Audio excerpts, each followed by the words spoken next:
Ciao! So today's second video of this studio tour series. I went to visit Jared Adlam at his studio Machine Lab Recording, and Jared is a very prolific and talented producer and musician here on the Gold Coast. In fact, he's been nominated for the second year in a row for the Gold Coast Music Awards.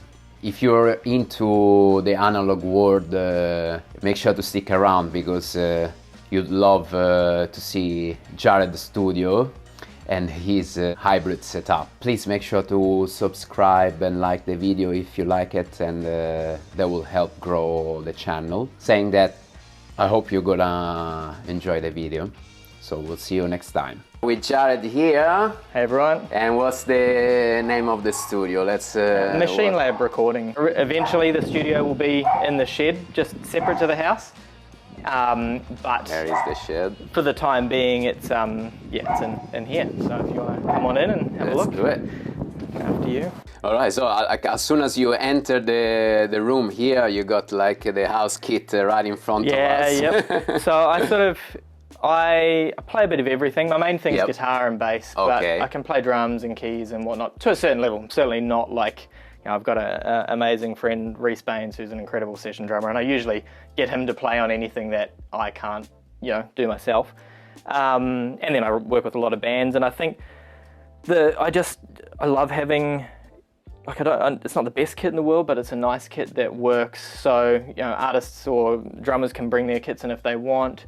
But at least I've got a really good option for them here. I remember watching a video. It seems that it's ready to go with the mic. Yeah. Well, actually, I have a drum session. I have 2 drum sessions this week coming up, and I had one last week. So it's kind of like I've covered the mics up. It's in a state of like it's not quite ready to go, but it's close. It'll only take me 10 minutes to probably get some sounds going. But I remember watching a video of John McBride and Blackbird Studios from years ago, and his philosophy was it didn't matter if a band turned up with nothing, they could still come out with something that sounded awesome. So that's kind of been my philosophy. Like I said, I'm not really technically a drummer, but I like having a couple of options for things here, and it's all just stuff that I've built up over the last sort of 10, But you probably know and an expert on drum recording, though. It is my thing. Drum recording is my favorite thing to do. So what do we have here? Like maybe let's start with the kit and go into the mics. So the kit's a Barton. I believe the story is that they are shells that come out of the Tama factory and then are finished by a different company. I've also got a Premier Genesta on the racks over there too, which is a British kit. And so this is just sort of, a 13-inch tom, 16-inch floor tom, and a 22x14 kick, which is quite shallow, so it's super punchy. Nice bottom end. The snare on there is a 13x7 Black Magic, the cheaper version of the Black Beauty. And I've recorded a lot of Black Beauties over the years, and the thing I would say the difference with this is its tuning window is a little bit smaller. So Black Beauty, you can tune it all over the place and it sounds great, whereas this has like sort of 2 kind of tunings that work really well for it. And then other than that, it doesn't have a lot of flexibility, but sounds fantastic, gets used all the time. A friend of mine, Billy, actually left me a 1970s Superphonic Ludwig, which is awesome. Beauty. It's got the clasp busted on it at the moment, so I've got to fix that for him. But yeah, that sounds great as well. So again, like I said, a couple of options of kicks and kits and whatnot. And then, sort of your staple mics, I suppose. I've got a 57 under the snare and a Beta 57 on top. Okay. I like the Beta 57 more on top because it rejects cymbals a little bit more, and it's got a little bit more bright kind of crack to it. And then these Telefunken mics on toms. I've got another one in the thing. Telefunken? They're amazing. Such good cymbal rejection. And even like the rubber clamps that they have on here, just like you don't hear any like wobble or anything from it. They're so good, and they come with right angle leads as well. The right angle is. So it's all super tidy. I've got 2 of their, it came in a kit with the kick mic as well, and their overheads, their small diaphragm condensers. Sound amazing. They're kind of like KM84s. These are 414s up here at the moment. 414s on the overheads. And then that's an AEA R84 ribbon mic. Which is great. I quite like, normally it'll be a little bit further over, just sort of over the snare, and I make sure the distance is the same between the snare as the overheads are. and that way it's kind of in phase with them, and I can blend it in. It gives a bit more of like a center image to the drum kit. Yeah. Okay. I mean, sometimes I'll just use the mono versus the. Yeah. Okay. So you like to use mono overheads sometimes? Yeah. And sometimes I do too, sometimes depending on the style of music I'm recording, I suppose I do a lot of different sort of styles. So I work with a band called Buttered, and we do a lot of like. Well, they're moving a little bit more pop now, but early on we did a lot of like neo soul sort of sounding stuff. Yeah. And so we might have 2 or 3 mics on the drum kit, and that'd be about it. And that would usually be the overhead. How does it sound in the room? Really good. It's dark, but it's not like too dark, and it's just Do you like what do you have at the front on the kit? So let's just droop down a little bit here. So this is a U47 FET, which is my favorite kick out mic. And then I've got the Telefunken M82 in the kick drum, which is a super modern and quite flexible sort of sounding thing. It's got some EQ functions on it as well, so you can sort of scoop the low mids and boost the highs with it right from the microphone. And I also have, I'll grab it out in a second to show you, I have a 1960s D12, AKG D12, like an original one. Nice. I picked it up, geez, it must have been like January or February, right before COVID happened, because the guy was selling it in Melbourne and he didn't want to ship it. And it was just happened that he was coming up to the Gold Coast for a holiday. Where's it gone? I'll bring it with me. So we did a little deal in the car park at the Gold Coast airport. Oh, really? Yeah. So, because he didn't want it to get wrecked in the postage, they are very delicate mics. So yeah. But yeah, so. Oh my God. Like there. Unfortunately, as most of them do, they're not a very good design with the thing. So. It's sort of, I've got one of those stands with the round bases that sort of hangs quite nicely on. Oh, nice, perfect. And yeah, it sounds good. It doesn't handle high volume, high SPL sources amazingly. Like depending on, I've had a couple of kick drums. I remember there was a 24-inch Ludwig that my friend Dave brought, and it just distorted the capsule of the mic too much because there was just so much, either bottom end or so much just sound coming out of it, and I just couldn't handle it. But on the right kick drum and the right style, it sounds amazing. So good. Oh, good. So, yeah, and then... So this is the corner of the vocal booth. Singer, the vocal booth. Yeah, so it's... some microphone storage as well. My previous studio, I had a small control room and a small live room, but moving here sort of temporarily, we just had a... it was all in one room, and I wasn't going to spend the money kind of building in a proper booth, so I just built these panels and have wheels, and you can just sort of pull them in and create enough of a dead little, hopefully you might even hear it on the mic, create enough of a dead little spot there for recording the vocals. And pretty big gobbles. Well, yeah, and they've got a thick piece of MDF in the middle, so they've got insulation on both sides and MDF in the middle.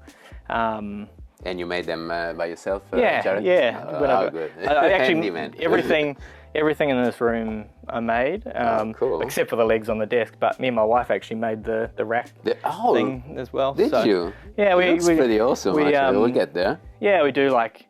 Well, I like woodworking, and I just drag her into helping me because I need an extra set of hands. So, yeah, begrudgingly. The U87, the AI, the Neumann AI one. We missed a ribbon mic above the kick drum over there. Yes, you got a mid-kit mic there. Yeah, just sort of the knee mics. That's a Roya R10. So they actually developed it to be R10. Yeah, they developed it to be to sound like a combination of a 121 and a 57 for guitar amps. Right. Which is what I originally bought it for, but it sounds awesome on in that position and on acoustic guitars and whatnot. I have a Telefunken Copperhead, which was my first like tube microphone. And that was my main vocal mic for a long time. So it's supposed to be like a cardioid 251 sort of sound, quite bright. And on the right singer, it sounds awesome, and on the wrong singer, it sounds not awesome. So it's good. Between that and the U87 and the U47, I have quite a few options. Yeah, indeed. And yeah, I've got another 414 and a couple of sort of cheaper OPR microphones and an SM7. Okay. And the other thing I have is the headphone amps. So I've got 5 of them, and it's great. It gives the singer in here flexibility. I just send everything separately to them. Yeah. And it's awesome when we're doing live tracking because I tend to, and part of the reason why I'm building the bigger studio is that I love doing live tracking. I tend to do a lot of it, at least getting the beds of songs down when I'm working with a band, doing kicks and drums and bass and whatnot. So this is great. It gives them flexibility over what they want to hear. And if you have the chance, it would be, for me, 100%. Honestly, even a lot of the time we don't even keep the bass and the guitars. We'll overdub them, but it just gets the right vibe rather than recording to just a guide track or something. 100%. Having the guys playing together. 100%. So I got Will Day, a country artist, in tomorrow or over the weekend, and we're going to live track the beds of his next single, and then I got a band, Perry Street Park, coming in to do their next single next week, and we tracked the whole thing live last time and then just overdid vocals. Okay. It was all in here, like, you know, DI the bass and either digital amps, or I've got an aux box over there as well. So it's it's good. It's fun. I like it. It's stressful when you're setting it up, but it's and for singers, you got that land feature ready to go there. Actually, Will to warm up their voice. Yeah, Will brought it in. He actually didn't like it, so he brought it in and left it. He's like some singer present like that. For the next singer. Exactly. Yeah. Should we start maybe with the preamps? What you got? Yeah. So sort of. The main sort of workhorse of the studio, I suppose, is the Neve OPX. So it's 8 channels of 1073. The only difference with them is it's got no output transformer. Digital control, but no output transformer. So it's input transformer, and then they're designed to either, what you're supposed to do is buy their console, their small format console, and it runs into that, and then you've got a fader.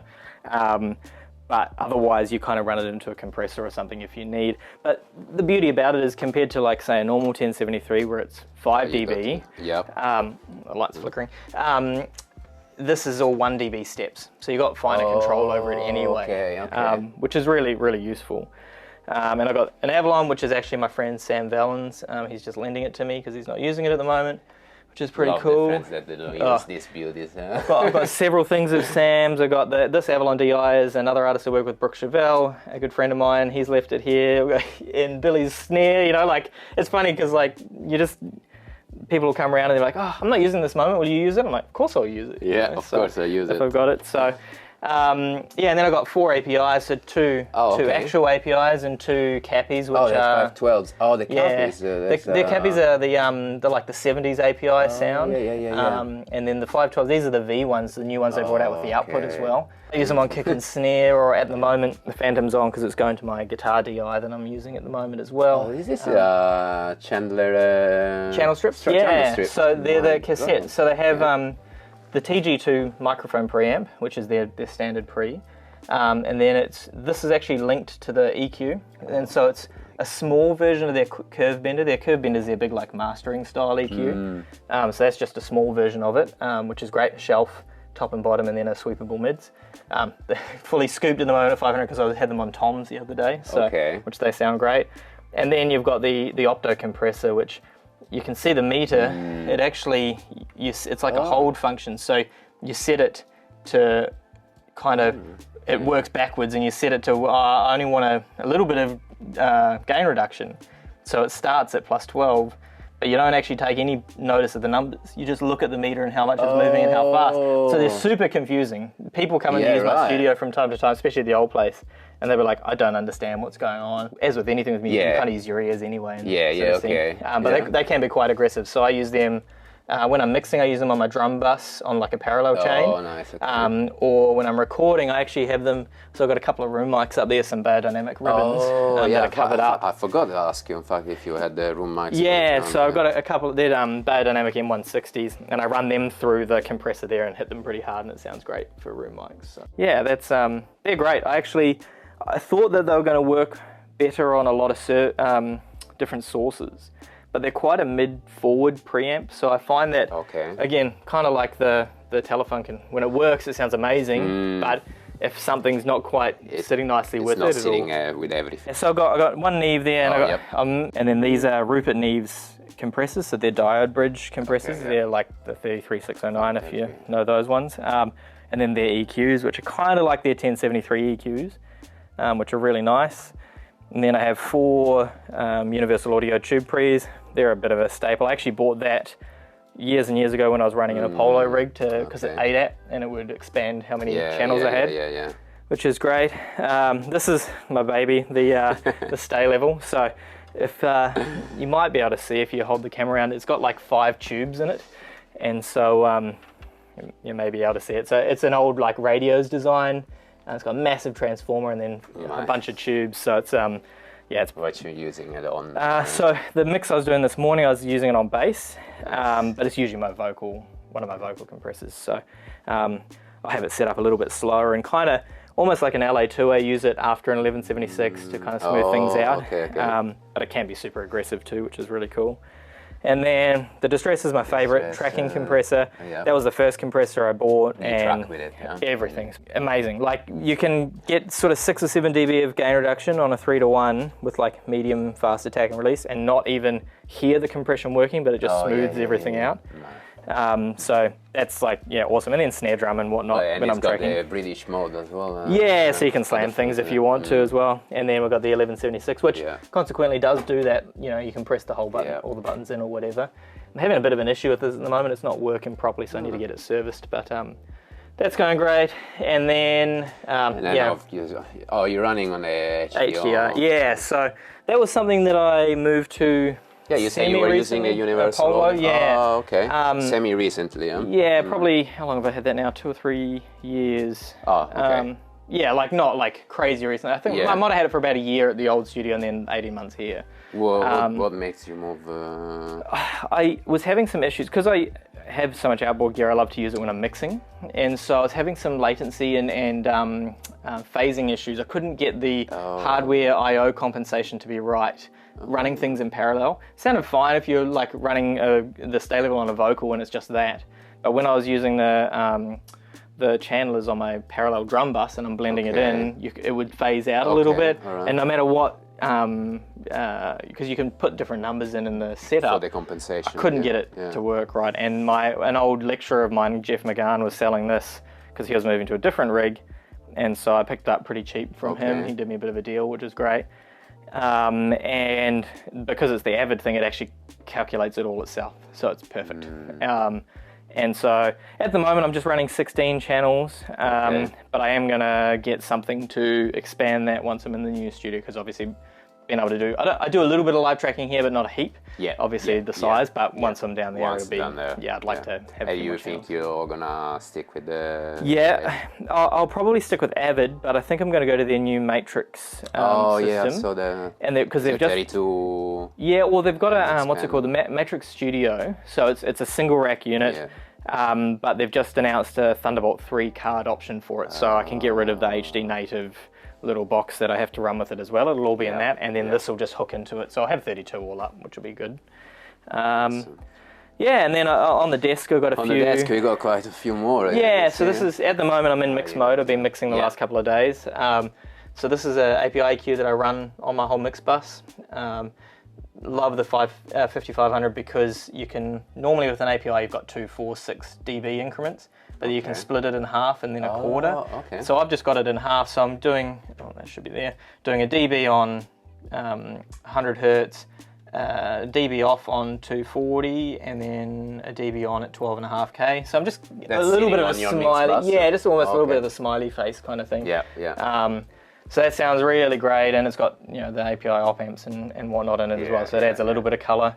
That's just like an SSL style compressor.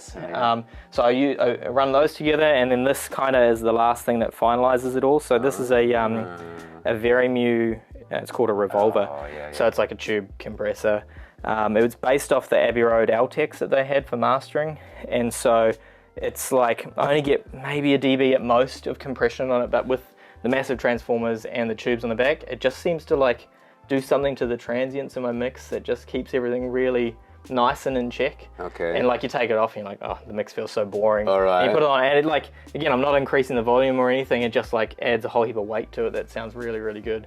It's a luxury though. It's not. I love it, and I feel like I couldn't mix without it. But I could. Do you always have it on your There's been the odd mix that hasn't worked on, but I find usually if it's something like, because it's quite slow, if it's something really fast and aggressive, I find that I pull the threshold back and it barely taps it, but it's still running through the tubes and the transformers, so it's kind of adding a little bit of saturation and character to it, which sounds amazing. So and then, so your machine, you got the Mac Studio. So that's I had an iMac up until a few months ago, and it was starting to bite the dust, and I was busy, and I'm like, I need to get something sorted before this lets me down. I had okay. like 2 sessions wouldn't save properly, and I lost no. like about an hour's worth of work on one day, and I've got this signal to go. And it was time, yeah, and like I've got this hard drive set up, which is super boring for people that are watching this for music, but it's very important. So like I'm recording to one SSD, and then every hour it backs everything up to the other SSD. So at most I'm only going to ever lose an hour's worth of work, which is what unfortunately happened the other day. But you know, I started this in 2020, so like I've got all of my hard drives in a waterproof box, so you can go through, and I have all of the years all and then backup of that. So good. It's it's actually artists, they will never fear that you will lose anything. No, and I have, when I finish a project, I always do a backup to Dropbox as well. So what's what? Apart of the bands coming and recording, what's your normal day as a producer here on the Gold Coast? So I do a lot of different things, and I think variety for me is key. I feel like if I was just doing one style of music or one thing all the time, I'd get a little bit bored of it. You know, I'm a musician at heart, I'm a songwriter and a creative person, so I like to kind of keep fresh with everything. But my main gig at the moment, I suppose, is country stuff. So I do a lot of country, more like country pop or country rock, not so much the traditional stuff, like modern country. But you know, I grew up listening to metal and hard rock and playing in pop punk bands, and you know, we're talking off camera before about your first studio tour with Cam and Jack, and I produced his band Double I Minority, or their band Double I Minority back in the day. The philosophy with the recording is like having a comfortable environment that everyone's wanting to be here for. So it's sort of, you know, not so much obviously the recording gear for people, but you know, maybe they get inspired by a synth or a guitar or something. And it's sort of talking of guitar, I can see the amps in there. A few things. So as I said, guitar is my thing. So like this is my latest, which I got to the Quad Cortex. So that is the one thing that I've bought in the last few years, and it's sort of, I mean, it's changed everything for me with recording and for live as well. So you can have things set up in so many different ways and different patches and whatnot, but having something on my desk for when I'm playing, just being able to turn things on and off, and it's all right there, you know. And like when you're trying to change parameters, like these turn as well. So as I was saying, I'm very hands-on in my approach to things. So having that tactile sort of touch there for that, and then having the Strymon stuff patched into it, just everything's just so quick and easy for me. But I also know that like when I'm recording a lot of bands, everyone loves real amps, which is where I came from before this, and had a pedal board and stuff. So and I've got this is a Victory, like a Marshall style amp. So it's kind of, channel 1's a JTM 45 and channel 2's a JCM 800 style thing, I believe. So that's a fantastic sounding amp. More like suited to rocky sort of stuff, obviously. The Bad Cat's sort of a hot rodded Vox, sort of that British sound, which can do quite clean all the way through to kind of break up. And then the Dr. Z Lux is a deluxe reverb style, like a Fender style amp, which sounds great. You can kind of see it's got a massive fan here because it's got 10 tubes in it. So 4 preamp, 4 power amp, and then a tube spring and a tube tremolo, which is crazy. It makes so much noise. I was super frustrated when I got it because I didn't realize it makes so much noise in the control room. But you had these amps for a long time, from like for your music quite a lot. The Vox I've had the longest. I was for a long time I was actually endorsed. I'm still on their website actually. I'm endorsed by Vox with all the touring guitar stuff that I was doing. That was part. I've got a 2x12 cab in the garage at the moment that'll I'll eventually have set up properly in the new studio. And then the Bad Cat was something Keith Urban plays a Bad Cat, and I always loved his tone. So that was the first kind of head that I bought to sort of start expanding on the different sounds. It's still in the same kind of vein as the Vox. So which was kind of my thing anyway. And then these two were just sort of me branching out and trying to do some different sort of sounds. And like for the heavier stuff that I do, the plugins are fantastic, the Neural DSP plugins, the Quad Cortex obviously as well, you know. So, and a lot of the bands that I record that do the heavier stuff sort of bring their own things in anyway. They'll have a Soldano or they'll have a Mesa Boogie or something like that. Having the ability to record silently has made a huge difference to me, but still been able to either capture the this, tone of that. 100%. Yeah. Just see, like, I did my research. Jared, you've been nominated for Studio Producer of the Year, even for this year. Yeah, that was last year's one. Yeah, again, even so for I think it's coming out 2023. not next week, the week after. I think. Good. This video is probably going to come out after that, I think. Oh, no, Maybe? I'm pretty fast at editing. editing. Okay, awesome. Well, yeah, so that's a couple of weeks. I'm actually going to be playing bass for Chloe Styler at the awards as well. How long you've been doing this, Jared? So, professionally, quote unquote, about 10 years. But my first, like, taste of recording and stuff, I used to record my old band's demos back in New Zealand, where I'm from. Okay. I probably started in 2007, 8 doing that. I just had a little Tascam interface, and we'd set up at Chris, my mate, who was the other guitar player in my band, would set up at his house and would just record all summer holidays. You know, we all had part-time jobs and whatnot, and go to work, and me and him worked at a pizza shop, and our singer worked at the cinema. And what did our drummer do? He was working at like a honey hive, like the like beehive kind of place. And yeah, we'd just spend as much time through the summer writing and recording and doing that, and then going off and doing our summer jobs as well. And then I had an awesome mentor who's become a really good friend, Graham, who had like a little home setup, kind of similar to this really, you know, like just a single room with, he could record drums and do that kind of stuff. So he really kind of gave you the first push and you know, it kept my enthusiasm going, because I was always interested in doing it, but like he really showed me the ropes, you know. And he used to lend me stuff all the time. Looking back on it, how he'd lend a 15-year-old, you know, thousands of dollars worth of microphones for the summer to go and record. It means that you were trustworthy. He trusted me, yeah, exactly. Okay, we got the scenes here. Yeah, so just a couple of staples, I suppose. The Sub 37's become such an iconic synth Moog sort of. I just use it for, again, I'm not like the greatest keys player or synth guy, but like bass synth, this is like incredible. And then some leady sort of stuff if we're doing anything like that. This sounds great. The Prophet has been something that I have had a love-hate relationship with. It sounds so great, but it is so complicated, and because it's a digitally controlled analog synth, and so everything's in menus, and it's got so much, and like this isn't my world as such, and so I've got a bunch of sounds that I've made in there that have taken me a while to get sorted and things, but it's not something that I find myself being able to sit down and just go, I've got this sound. Whereas like with soft synths, I find myself a little bit easier to do that kind of thing. There's a bit of time consuming. Yeah, but you see, there are fantastic sounding synth, and you know, I have artists from time to time come in who are good at doing that kind of stuff and use it. I think ultimately I'd like to replace it one day with something like a Juno or a vintage Prophet that had a little bit, everything was kind of laid out for you in front rather than diving through menus. But as I was saying before, the tactileness of you know, being able to just grab something and make a sound and make it happen, you know. And then guitar section. So I've got a bunch of guitars. Maybe some of them from your teenage years. Yep, yeah, well I've got a couple of special ones. My papa passed away a few years ago, and him and I used to buy guitars that were kind of wrecked and put them back together and paint them and stuff. So this one's like it's actually a 1973 body.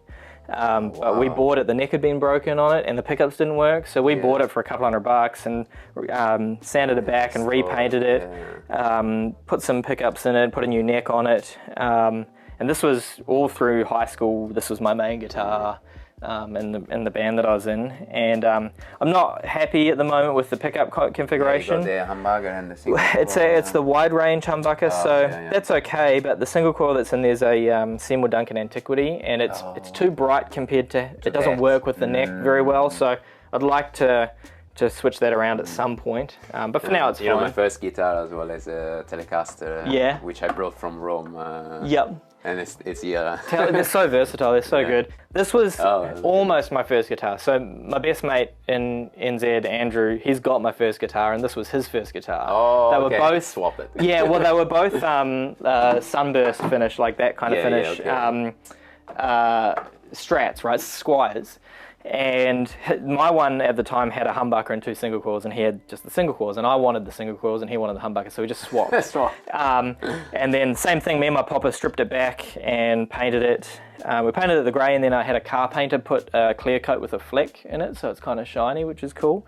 And then I just bought a Mexican neck off the internet and put American noiseless pickups in it. Nice. And this has just been such a workhorse as well. Beauty. And probably cost me collectively less than $1,000 for sure. You know, maybe $800 or something.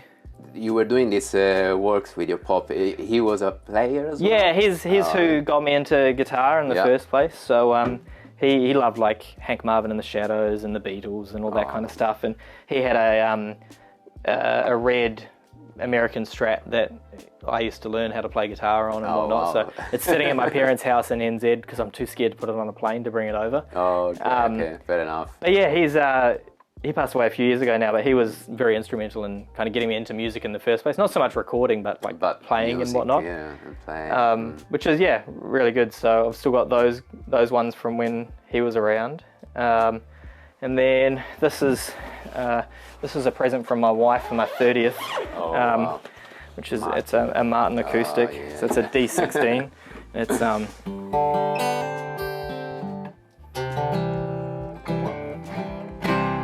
it's beautiful. Under mic, it just, I don't know, so even. My first proper experience where I was floored by a acoustic was recording Alexander William is his stage name. He's like a folk artist. Okay. And he had a Martin D28. So the slightly bigger body version of this. Yeah. And man, I just put up just the 87 on it. And it's the most even sounding acoustic I've ever heard. It was so full on the bottom end, but not too boomy. And just from that moment, I was like, I've got to. Martin is ultimate recording guitar. My dad has a D35. Yeah, well. He's complaining, and I don't know why this sound is. I don't like it.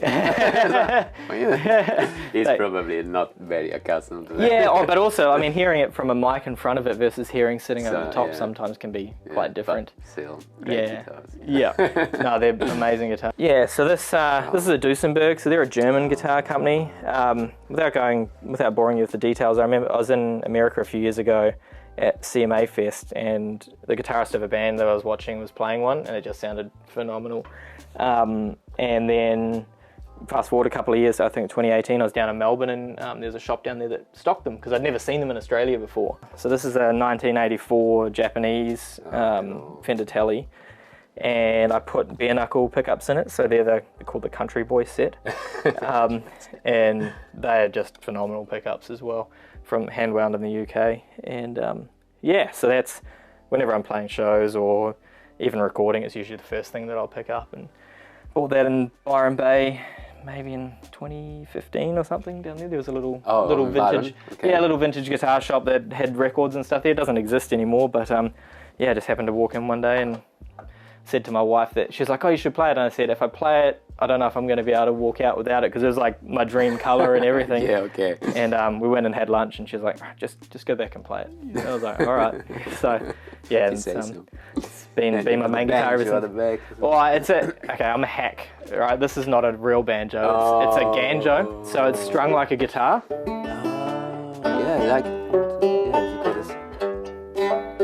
So you can play it like a guitar. Yeah, okay. But it sounds well, you can play it like a banjo. So it doesn't quite have exactly the real banjo kind of sound. The string tension's not quite right. But in a mix, you'd never know. Yeah, it's you bury it in a mix, and it sounds, I call it country insurance. So it's like you have guitar, bass, and drums, and it feels like a rock song. Yeah, and then you just put a little in the background. It's like, it's a country song now. So I do a lot of stuff where I play a lot of the instruments on it as well. Have a solo artist come in, and then they'll be like, oh, I want to sound like this. Oh, okay. And then I'll play all the instruments on it, or maybe I'll get my buddy Reese to come in and play drums on it or whatnot, but otherwise I kind of play everything. So having everything available to me and having a small amount of skill on some things, it ends up working out in the end, which is cool. Nobody knows if you've done 10 passes at a little Ganjo line in the background, as long as it sounds good in the end, it doesn't really matter. So exactly. If artists want to work with you, what's the best contact? So I got a website, so it's jaredadlamaudio.com. So you can put it in the link in the video or something if you like.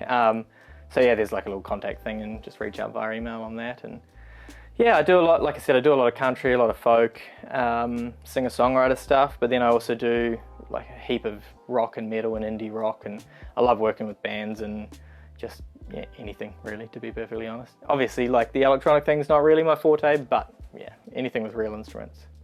I just love working on it, and I just love music in general. Yeah. You know? At the end of the day, it's like as we can see. Yeah, if clearly. it's a good song, then I'm super interested in being a part of it. You know, so very fortunate to do this for a living. So Yeah. Cool. Yeah. Well, Jared, that was my pleasure, honestly. Thank you for so coming much. out. No worries. Like I said, you'll have to come back. Part 2 when the studio's ready, for in sure. 12 months or so, hopefully when that's all finished, you'll have to come out and check it out. Yes, we'll do that. Thank you, Jared. Awesome. No worries. Thank you.